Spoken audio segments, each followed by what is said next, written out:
Well, hello, everyone, and welcome to Doing Business in Bentonville. My name is Andy Wilson, and I am so glad that you're joining us today. Thank you so much. And I just want to get straight to my guest today, Scott Benedict. Welcome. Well, thank you, Andy. I am so glad to be here. I have been a viewer of this podcast for so very long, and now to have the opportunity to be here, I'm really excited. Well, listen, I'm really excited too, and for all of our listeners and our viewers today, I want to get more in depth of your profile and all your background. But first, I just want to announce that Scott has agreed to come on and be a Doing Business in Bentonville contributor, where you will get to see his face and hear his voice often on this show. And Scott, first of all, thank you for our friendship. You bet. And thank you so much for agreeing to coming on and being a contributor. Mm-hmm. And I will tell you, this guy's got so much experience around retail and omnichannel. And as our purpose statement is, this is what we do. We demystify and advance omnichannel. And you're the guy that's going to help us continue that more. And not only am I excited to have the opportunity to do that, I really see the need for it because, and we'll talk a little bit about my background, but I think there's a need in our community to talk about this subject and dive deeper and just help the business community to be successful in what is a very omni-channel world. We've used that term for years, but it's really starting to come to life now in ways that is both exciting and challenging to folks that I know our viewers, listeners of the podcast. So I'm really looking forward to the conversation. Well, I will tell you, Scott, just as a way of introduction, let me tell you, you need to go just check him out on LinkedIn because he's done so much and he's just getting started, I think, in his career. Indeed. Sort of like me. Indeed. It's like we got this second opportunity or whatever you call this. And, man, we're having so much fun around this great, wonderful thing of retail and the changes that are taking place in front of us and what's in the future. We're going to talk about some of that today. Absolutely. Actually. But first of all, Scott and I worked at Walmart, and Scott went over to the Sam's side. He's got a lot of that experience.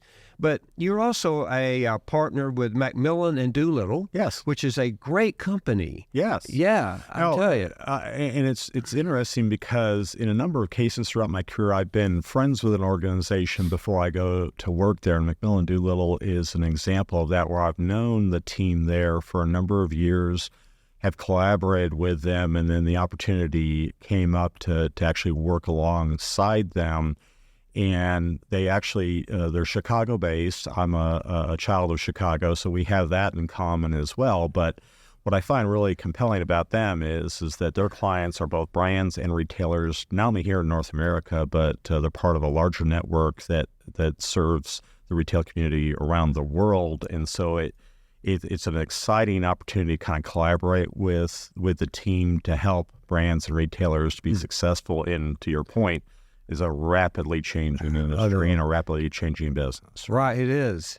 You're so right. And now Scott's very, very involved, and he's done some time in Texas, and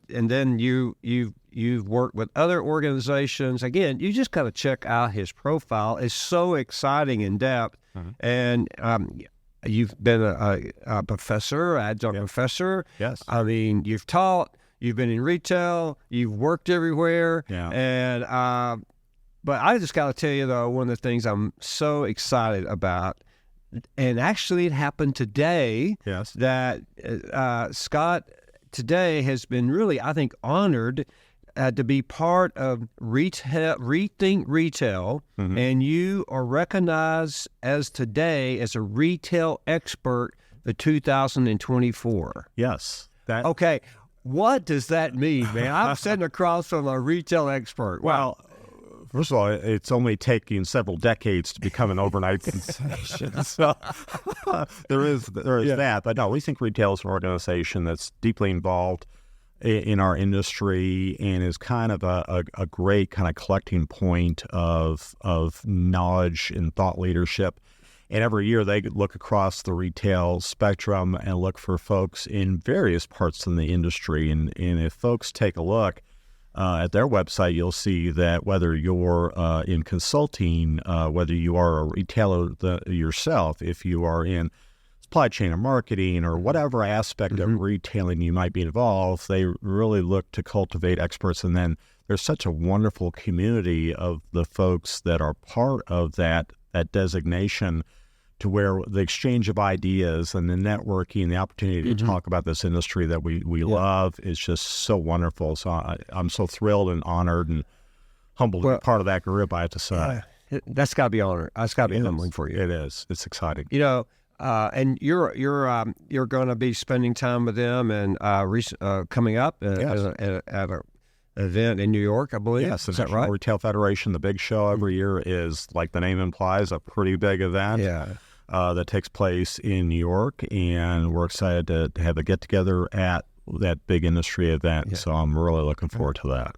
Okay, well, I told you, been trying to get this guy on for a long time, and the great thing about it, we both reside in Northwest Arkansas, and we've had coffee on a numerous times, and finally I said, you just got to come, man, and I kept talking to him, and finally got him here, and now I've got him hooked in, so got him committed. So we're going to get to hear a lot of his wisdom and knowledge and his advice. He'll be bringing on subject matter experts onto the show, and as they think or rethink retail in the future, you're going to hear this advice for them. So we majority of us that view and watch this podcast are really immersed in this whole future of retail and how we're rethinking it, from the omnichannel, from the online, from the delivery to the brick and mortar, on and on. Yes. Yeah, so I do want us to, we're going to get into some subjects here. I'm going to ask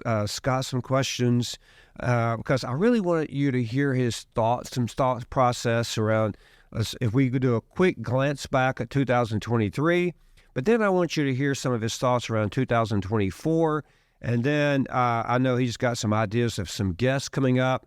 So I will tell you, lean in here, because we have a retail expert sitting in our studio today, so we're going to just squeeze as much information as we can out of it. So, but Scott, first of all, man, I'm so glad you're here. As I said earlier, I'm glad you're going to be joining us as a contributor, and I can't wait to maybe I could be a guest on your show at some point or something. Well, I do have an in, so I'm certainly open to that. No, I'm excited about that, Andy. And first of all, thank you for the opportunity to do that. But I think one of the things that I've noticed is kind of a recurring thing.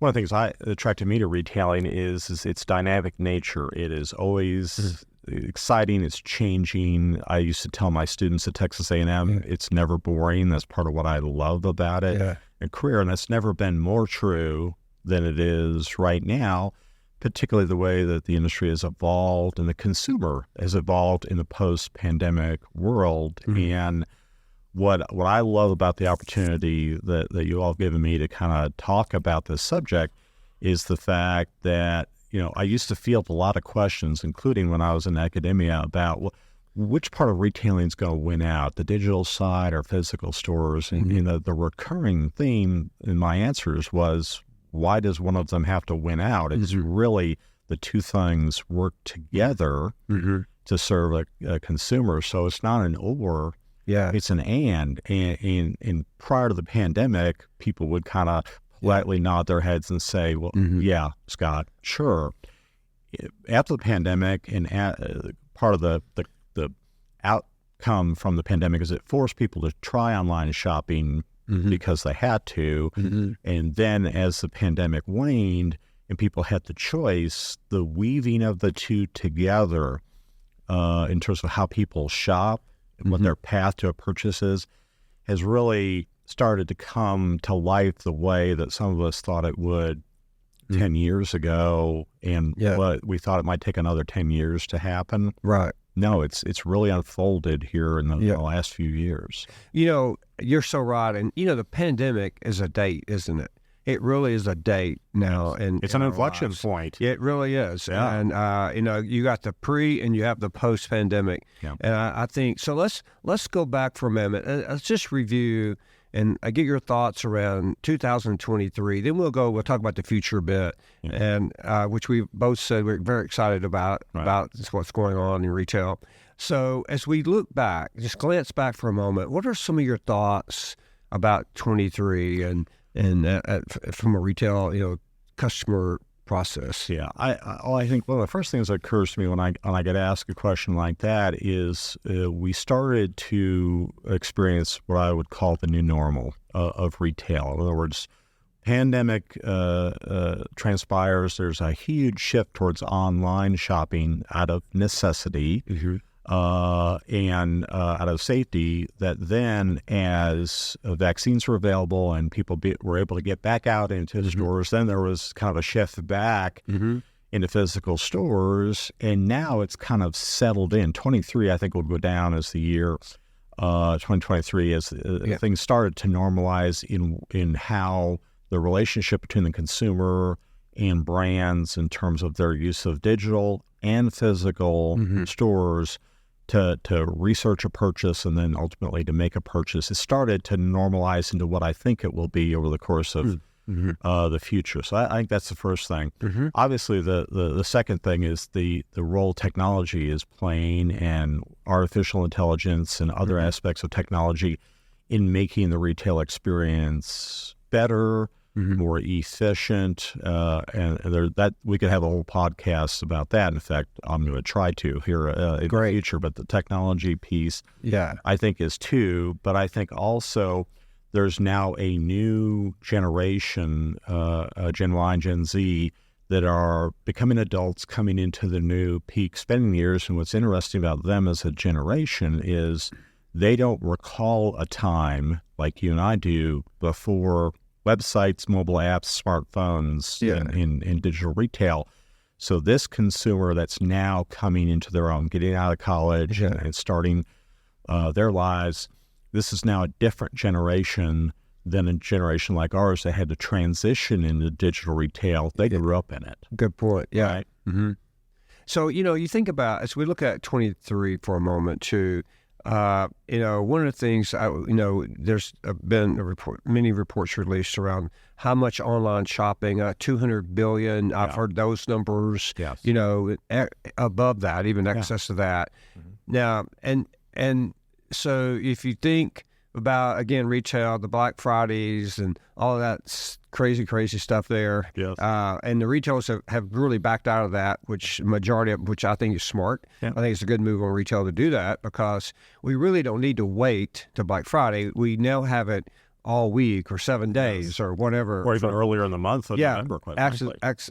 So, which is wonderful. It helps us relax as a consumer and not have to rush under that one given space of those few hours to fight over what we want, if you will, and stumble around what we want. But, think about this for a minute. Talk about, as we look at 23 for a moment, definitely online came on its own. I mean, it really exceeded all expectations, I think, right? Well, I think some of us would go, what we thought was going to happen, like I said, 10 years ago, has now happened. So, yes, it is a bigger thing. But I'll tell you, Andy, one of the things that has really struck me is there are great analysts, organizations like Forrester Research that look at online retail both as a traditional digital transaction. You order online, someone ships it to your home. But then they look at digitally influenced transactions where you researched online, but then walked into a physical store and bought. And then digitally facilitated transactions where you may have started the order online, but then went and either picked it up in a store or had it delivered out of a local store to your home.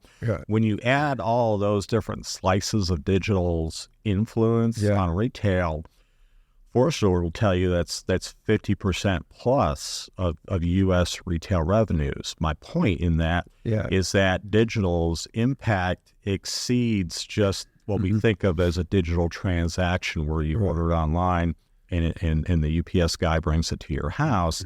It's much bigger than that, and digital has effectively become the front door of retailing. Because that's where so many purchase decisions, whether it's a big ticket item or the weekly grocery trip, it's where so many transactions start on digital, no matter where they might end up. Well, and there's so many great companies today now that can support retailers in that analytical space. And we have a lot of them here in Northwest Arkansas. Indeed. That represent, and we have them on our show often.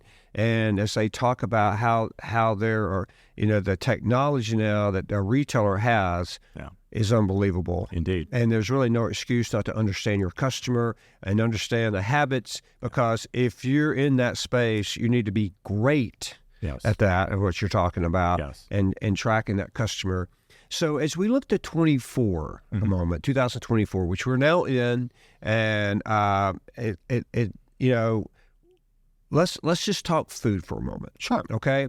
What do you see in 24 on food? Because we have so many retail companies now are in the food business, as we know. Yes. I mean, Walmart, of course, Amazon is, of course, and many Kroger, many others are really focused around omnichannel experience in food. Yes. So give us your thoughts about food. Then we can move some general merchandise and things. Absolutely. Well, it's funny because in the early days of e-commerce, the first categories that really moved online were the categories, ironically, I was involved in: consumer electronics, what we would call entertainment media, so music and movies and books and things like that. Obviously, Amazon started with books.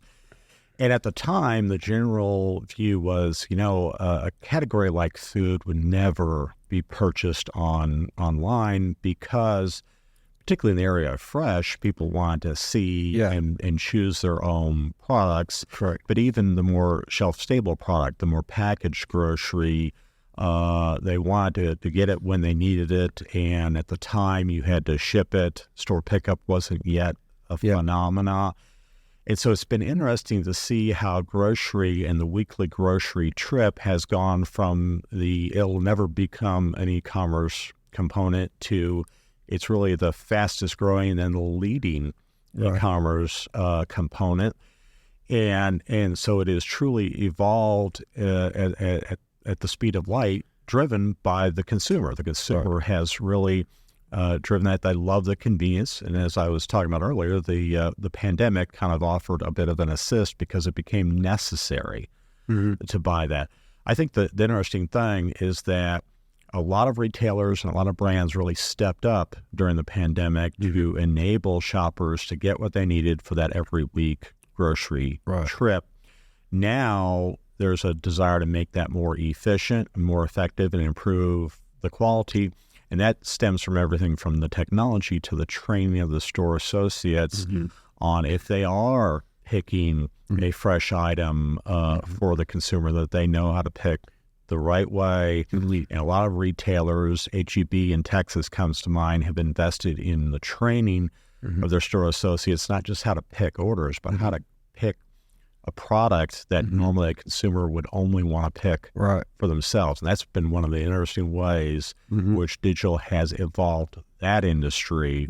I think there's still a lot of opportunity left for grocery to be improved, enhanced, and evolved further because of digital. But it's been interesting to see just how rapidly that has transpired. So we know that food's going to be big in 24, even bigger than 23, because the points you made. If you step back for a minute and look at general merchandise for a moment, what are some thoughts that you have around general merchandise to 24? Yeah, well, it's interesting because, as I said, a lot of general merchandise categories, including the businesses I came out of in consumer electronics, were kind of first movers in digital. And then when a lot of the focus and attention went into grocery, it felt like both retailers and some brands a little bit let off the gas, if you will. They didn't put as much focus in it as they should. And I think that when that happens, and that's not universal, but I've seen examples of it, they kind of do so at their peril, because that's still the way the consumer wants to shop, because in many cases those are more complex paths to purchase. The consumer does more research about a product, wants to compare one product to another, read ratings from reviews. So it's a more considered and researched product, but in some cases also there's the convenience of not having to take what is a big and bulky or a complex purchase and do it in the store, but kind of help that get delivered to their home, or to set up the service component. I'm thinking about tires as a good example. not only can you find the right tires, but you can set the appointment to have tires put on your vehicle. Right. That's a big ticket purchase that digital has made a lot easier, a lot more effective. But there's things like mattresses and big screen televisions and outdoor furniture where it's a wonderful convenience for the shopper, in addition to the fact that they can learn more and make a more intelligent purchase online that in some cases they can do in a physical store. Right. So definitely online is 24 is definitely going to continue to grow. Indeed. I think like you said, around the general merchandise side is going to grow, the food side is going to grow. So if you step back and look at 24 for a moment, we know for a fact that it's going to build upon the foundation that's already set. That bench, that foundation of 200 billion plus is going to sit on top of that. Right. And you better if you're a retailer, you better be great at this, and you need to look at the analytics and how all the if you don't have those great analytics, then you need to find a great company to help you navigate that whole roadway, because it's only going to get more complex from a digital standpoint. Yes. And our closest store is our phone. And so that's our shopping. That's exactly. And you got to be able to, especially on the apparel side, you got to be able to how does it look on me? You got to, I got to be able to put it on. I got to move. I got to look at the colors. I got to do all this kind of stuff, One other thing I read, and I want to get your thoughts, I read that it seems to be beauty seems to be really, that whole category of beauty is growing online.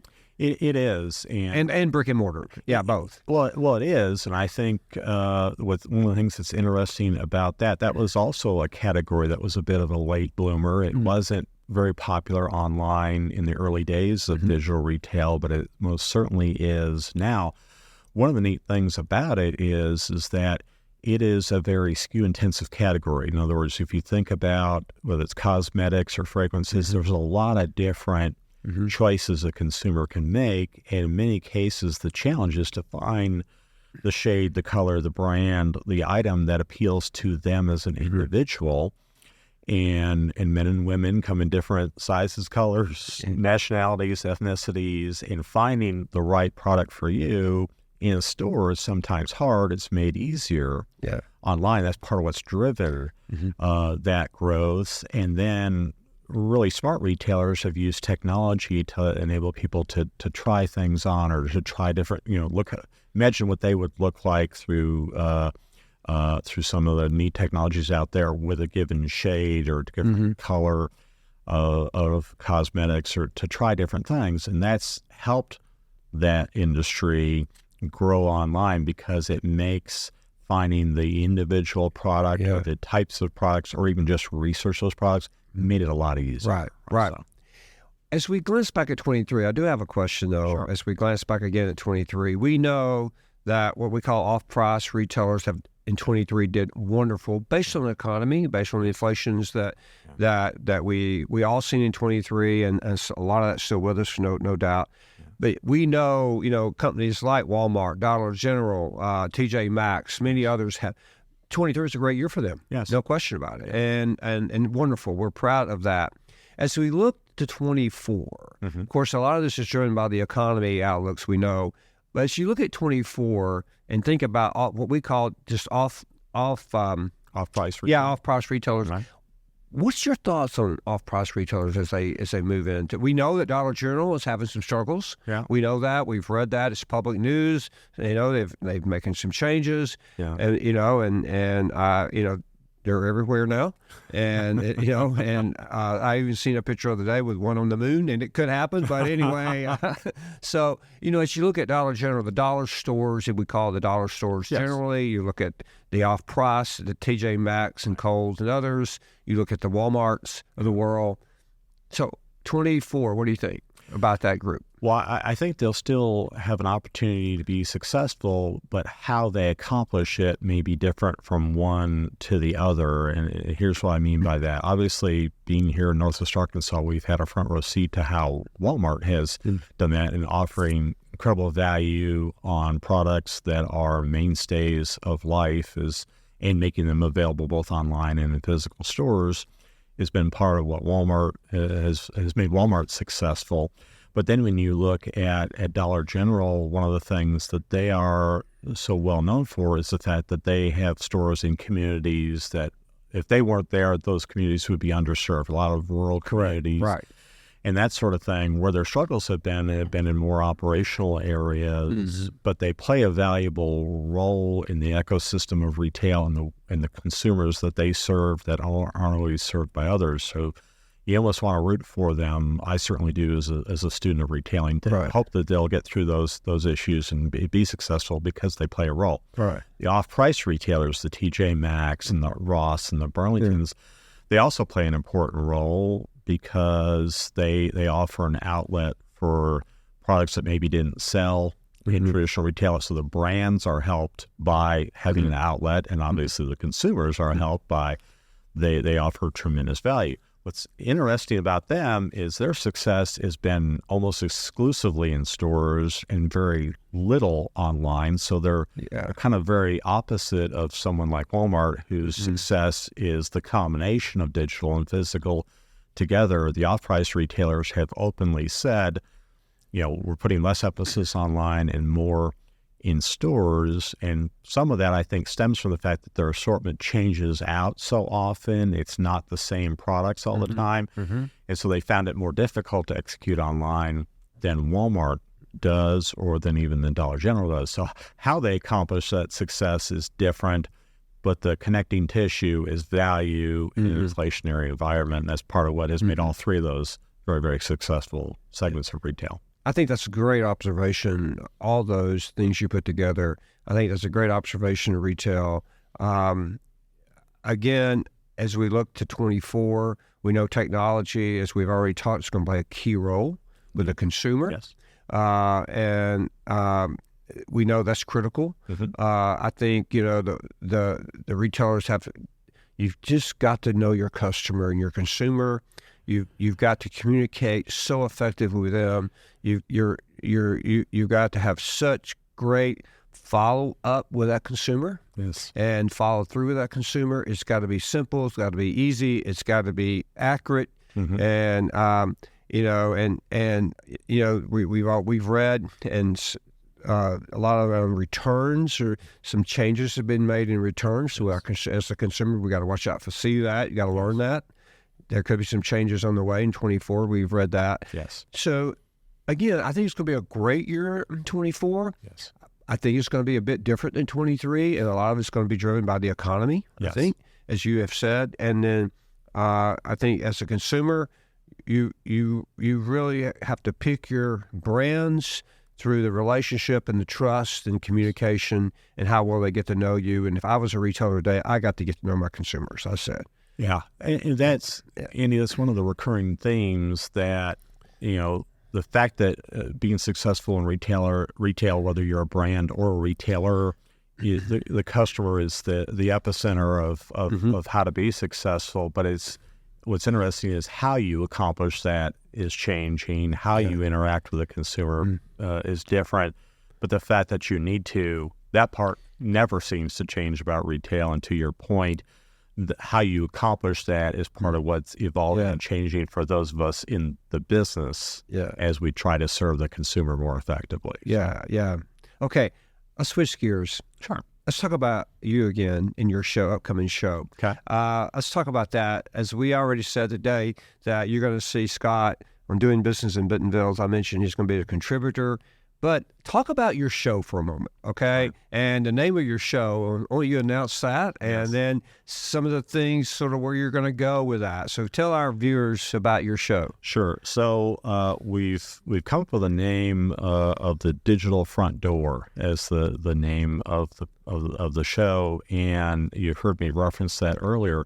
Part of what inspired us to come up with that as the name is something I mentioned earlier, the fact that how the consumer's path to purchase has evolved as digital retailing has become more mainstream is not only part of what I think is very relevant and important in the context of omnichannel retail and what Doing Business in Bentonville's mission is, but I find that both consumer brands and retailers, from the biggest and most successful to the smallest upstart, really have not always put all the pieces together as to what drives success. And it feels like there's an opportunity to pull in subject matter experts and topics that tie back to how digital is the front door and how a consumer engages with your brand, whether you're a consumer brand or a retailer.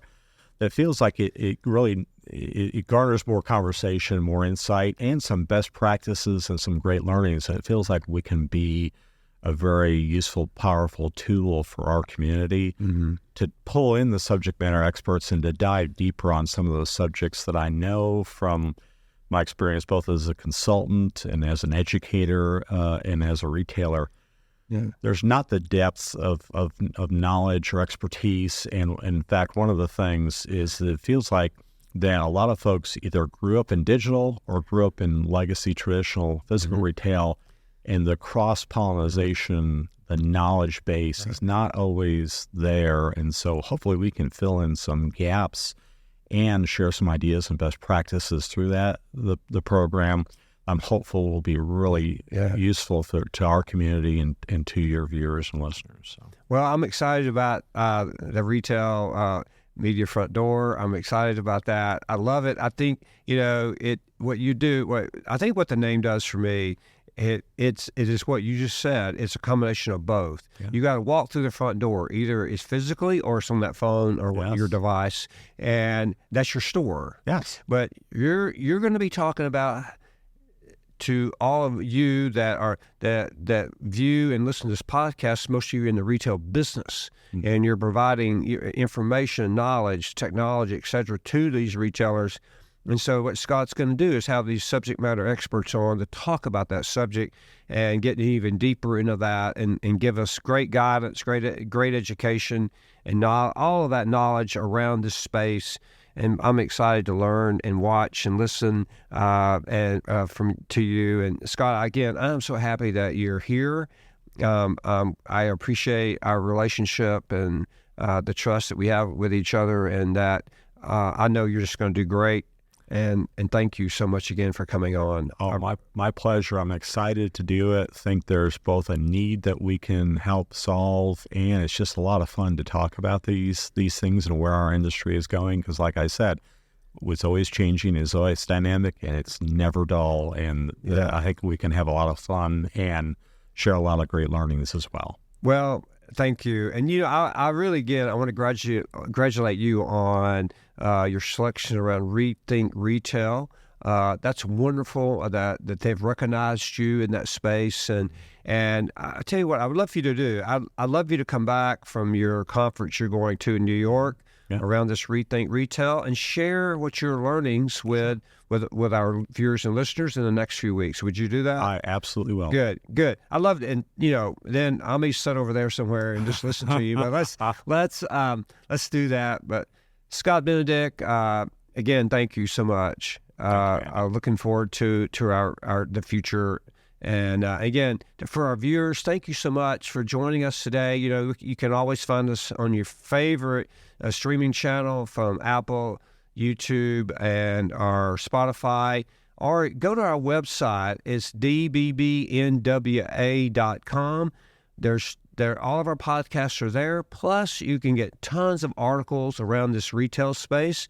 We're constantly writing articles and posting articles on this space. I'm sure Scott's going to have some articles on there too that you can review. But follow Scott on LinkedIn. If you don't, you need to check him out on LinkedIn, because he has a lot of information on there. He's always talking about retail. He's always sharing ideas.